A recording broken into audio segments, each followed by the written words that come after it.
It started with the sound of a notification, not from my phone, from hers. She'd gone live again.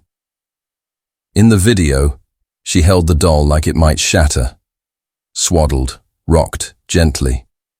Camera tilted just right to capture her tears. Oliver needed a father. But he got me instead. My name didn't come up, but the tag on the stroller did, and the nursery wall, and the clinic invoice, with my signature blurred just enough to be deniable.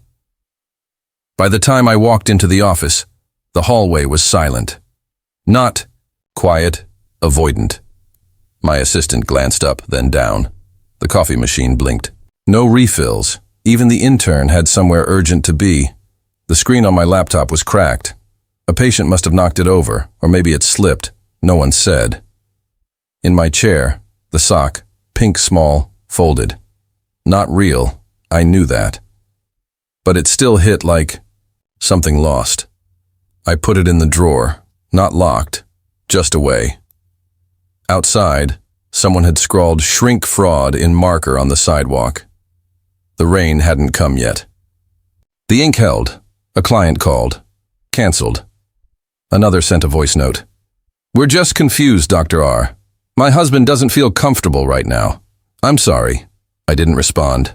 Just stared at the certificate on the wall. Psychology. Ethics. Distinction. Frame crooked. I re-centered it. Later, in the break room, someone had left a baby bottle. Not real, just one of those props she used. She labeled them by age. This one said, 4 weeks, hunger cries only. The room smelled like heated milk and silence. I opened the fridge, closed it again. Nothing inside had a name. When I got home, the porch light was out. She wasn't there. Not physically. Just the ring light still warm. Camera off. Cradle empty. The socks match was on the floor, unfolded, face down. The neighbor's kid was outside watching a tablet. He looked up, said, "Is the baby sleeping?" I didn't answer. He didn't wait. Inside, the silence was two-shaped, like something had rehearsed it. The bedroom still smelled like her shampoo. The bed was half-made, not her usual. She always left it clean, corners tucked like hospital sheets. Not this time. On the dresser, a list, a feeding schedule, color-coded, with timestamps. I followed it with my eyes. 10:30, 1 p.m., 3:45, each slot marked, done. A small spoon rested in the sink. Cradle spoon. Silicone. She used it for those pretend feeding tutorials. Her notebook was open on the kitchen table. Scripted lines. Fan interactions. Giveaway prompts. All in her handwriting. Next to it, one photo of us. Cut in half. Only she remained. I checked my email. There was a receipt for a custom birth certificate, another for a stroller I never saw, and a draft post she forgot to delete. My ex said he wasn't ready, but I was, so I became mother and father. She didn't block me. That would have required acknowledgement. She made me into a shadow, and then told everyone the shadow had left her. The news picked it up within 48 hours. Not major outlets, just viral compilations, commentary channels, a psychologist who couldn't handle grief, a man who let down a miracle. No one called to ask. I sat in the dark, no wine, no tears, just the sock in my hand again. Soft, synthetic, still damp from something I couldn't name. That night, I wrote one line in my notebook. She gave birth to a doll and turned me into a warning. Then I closed it, not out of anger, out of preservation. Before the live streams, before the cupcakes, and the Soul Day celebrations, there were Sunday mornings. We used to read in silence. Same couch, different books. She liked memoirs. I preferred case studies. She said I was always trying to fix people, even on my days off. I said she was always trying to feel something that hadn't happened yet. She laughed at that. We were different, but we were good. I ran a private practice, specializing in family systems, mostly working with parents and children after loss, separation, or trauma. She worked in early childhood development, never wanted to specialize. Said labels shrink kids. She made noise. I brought structure. It worked, until it didn't. When the first miscarriage happened, she didn't cry in the hospital, just asked the nurse to leave the lights off. Later that night, she arranged the sonogram photos on the fridge, lined them up like a timeline. She didn't say why. I didn't ask. She said the silence was better than flowers. The second time, we didn't tell anyone. Didn't even name it loss. We just moved through it like it was traffic. Heavy, slow, unavoidable. She started following accounts that posted about rainbow babies. She knitted a tiny hat we never used. It stayed on the nightstand for 3 weeks, then vanished. One night, she showed me a video of a woman unboxing a reborn doll. "Look how detailed it is," she said. I nodded.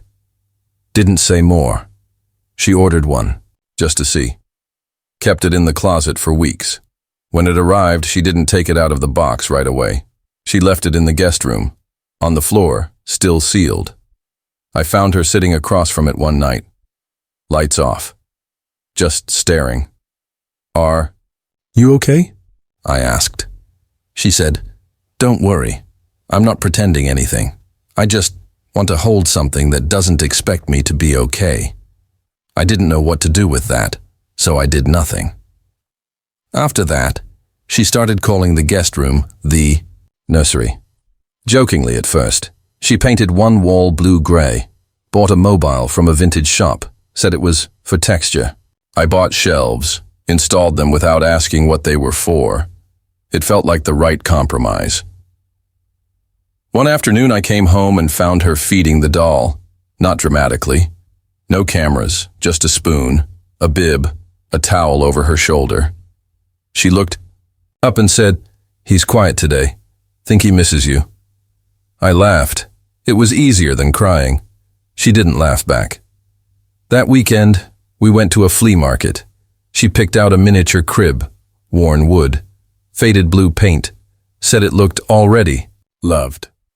I paid without a word. On the way home, she asked if we could try the adoption agency again, not for a baby, for something in between, she said. I didn't answer. She didn't press. Later that night, she whispered something to the doll.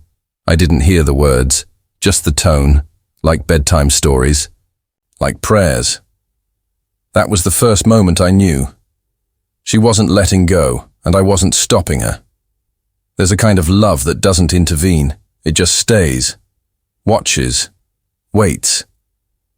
It hopes the other person will come back on their own. She didn't, and I didn't leave. Not physically, not then. But I think she started building a life where I was already gone. The charge was $3,200. I saw it on my bank app late at night. Vendor, Heirloom Hearts Reborn Studio. She'd used my card. No text. No conversation. Just a confirmation email and a photo of a receipt taped to the fridge with a sticker that said, "For Oliver's arrival." I didn't confront her, didn't question the price. I just looked at the doll when it arrived. Custom molded, weighted to mimic a real infant. Rooted eyelashes. Vascular skin detailing. The box came with a birth certificate.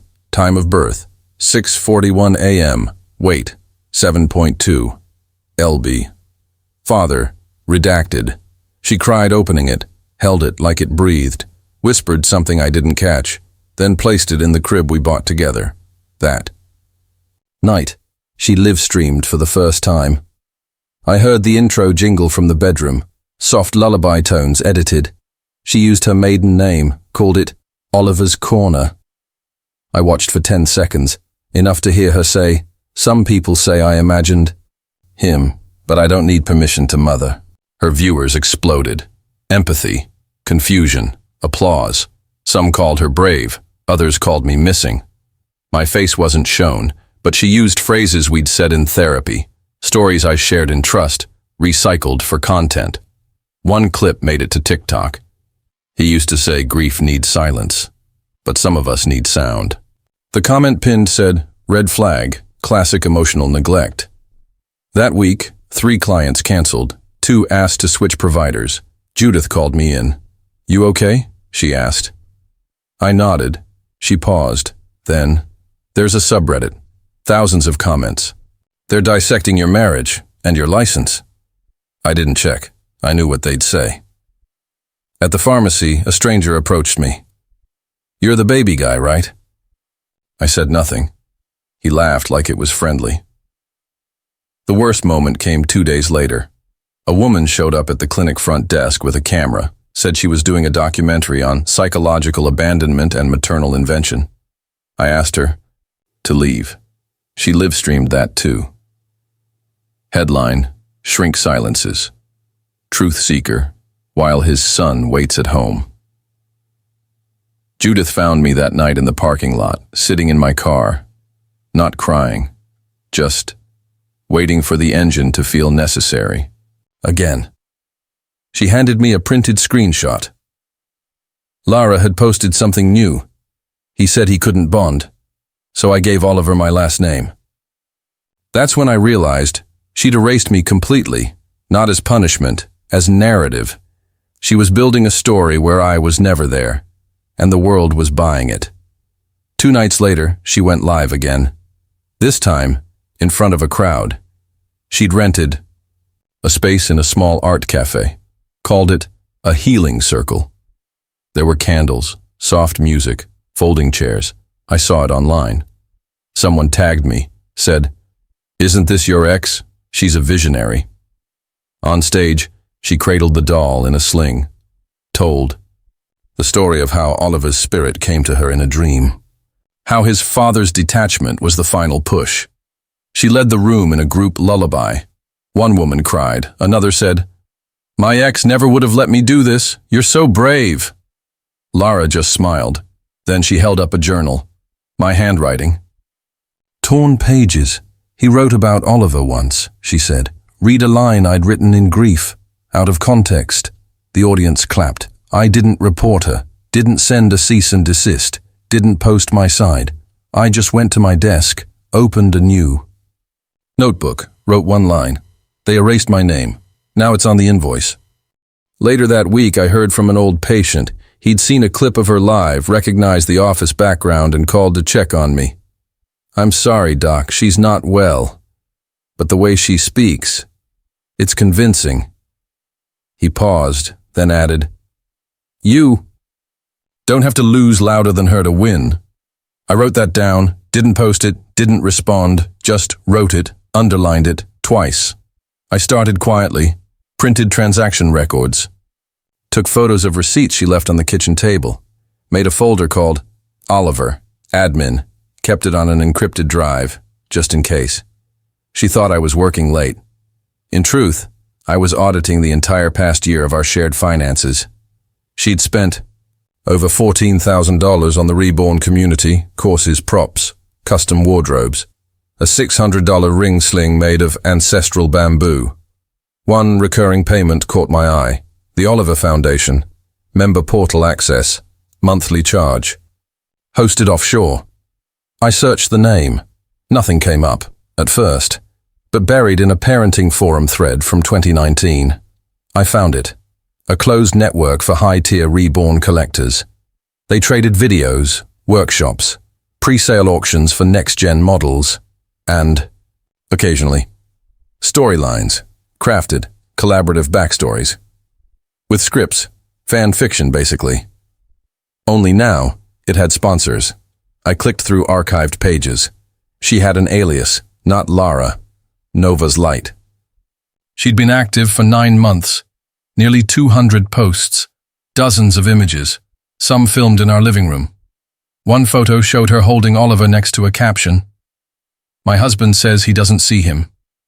I say love doesn't wait for permission."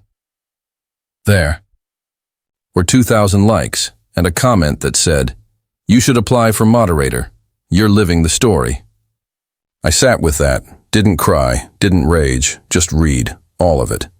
She wasn't spiraling. She was performing, with structure, with planning, with an audience. This wasn't madness, it was architecture.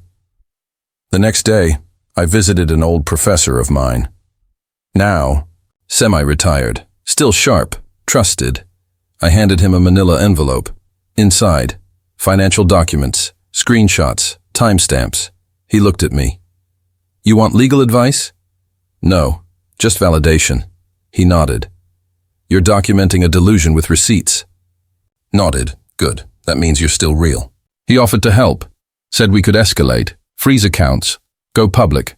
I declined. Not yet. Instead, I changed my will, updated my power of attorney, redirected my professional bio on the clinic site, removed every trace of her name from any shared asset, didn't send a message, didn't explain, just moved. One step. That night she asked if I could pick up more formula for Oliver. She used the phrase, "He gets fussy around 10 p.m. I bought the can, paid in cash, left it on the table without a note. She smiled when she saw it, said, "You're finally connecting." I nodded. Didn't answer. She didn't know it was decaf. Infant placebo. Decorative. Harmless. I watched her scoop, it with care, shake the bottle like muscle memory, press it to plastic lips. She kissed his forehead after, whispered, "He needed that." That night, I deleted my social media, archived my professional profiles, set up alerts for any new mentions of my name. Silence wasn't absence. It was positioning. Later that week, I returned to my notebook, the one she never read, the one I never shared. I added a line under the last quote. She built the fantasy, I kept the map. Then I folded the sock, the same one from the drawer, pressed flat, wrapped in plastic, labeled physical evidence, unrecoverable origin. I placed it beside the encrypted drive. 2 artifacts. 1 story. I didn't plan revenge, didn't craft an arc, just kept walking backward until the noise got quiet enough to think again. And when it did, I knew the story wasn't mine anymore. But the ending would be. That night, I found our wedding album, not in a drawer. On the floor of the guest room, half buried under a stack of Oliver's milestone cards. The cover was dusty, the corners warped, but the ribbon she tied inside still held 1 pressed flower. I opened it slowly, page by page, not to remember, just to see what was real.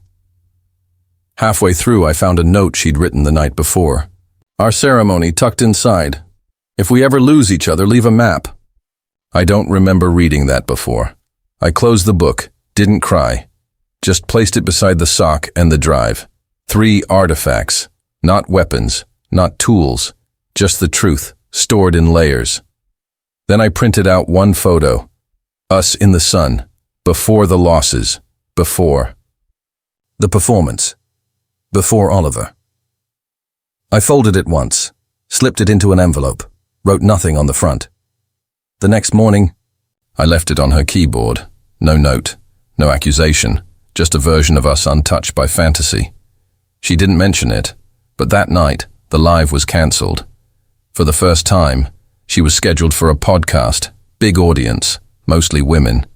The host was known for emotional courage and unfiltered truth. One of those shows that called itself Safe Space, but thrived on slow-motion car crashes. I knew she'd go live, knew she'd mention me. I didn't know the second guest. They didn't announce it. No teaser, no hint, just let the camera roll. Until Lara was mid-sentence, adjusting Oliver's pacifier, speaking about emotional sabotage, when the host interrupted.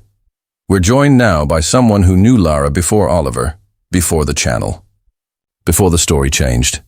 It was Judith. No makeup, no dramatics, just her, a folder, and a voice made of quiet steel.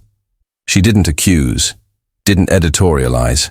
She just read emails, invoices, forum posts, one by one, cross-referenced with timestamps and licensing board codes, citations from malpractice clauses, quotes from therapy notes I'd archived in the encrypted file. Then she closed the folder and said, "There's a line between grief and storytelling, and when money crosses," that line you're no longer mourning, you're monetizing. Lara blinked. Twice. Still holding the doll, The host turned to her. "Do you want to respond?" She opened her mouth, then closed it. Someone off camera handed her a tissue. She didn't take it. The silence was uncuttable. The live ended early. Comments were disabled within minutes. The episode never aired in full. I didn't watch it live. Didn't need to. I already knew what was coming, because 3 days earlier, I'd sent Judith the full dossier, encrypted chronological, with a single note. Use this if she brings Oliver to the platform again. She did. So Judith did too. No revenge, no spectacle, just truth, released like a valve. Later that week, I passed Lara in a grocery store. First time in months. She wasn't filming, no ring light, just her and a half-empty cart. Oliver was gone. She didn't look at me, didn't speak. But her hands trembled as she placed a box of formula on the belt. Same brand, different size. Travel canister. I nodded. She didn't nod back.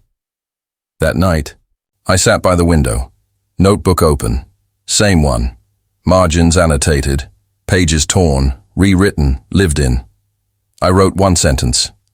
Justice doesn't need applause, just completion. Then I crossed it out. It felt too clean, too sharp. I wrote another. Some truths don't need to echo. Just land. Folded the page, tore it clean, filed it with the sock, the wedding photo, and the last unopened letter she ever sent me. Didn't read it. Didn't need to.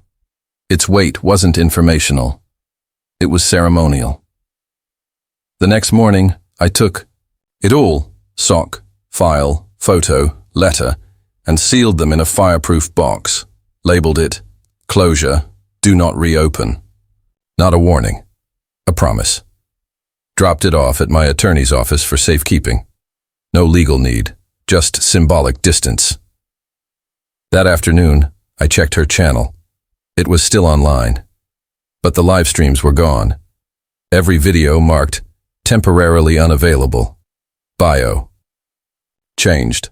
No mention of Oliver. No link to the registry. Just one line. Taking space to listen.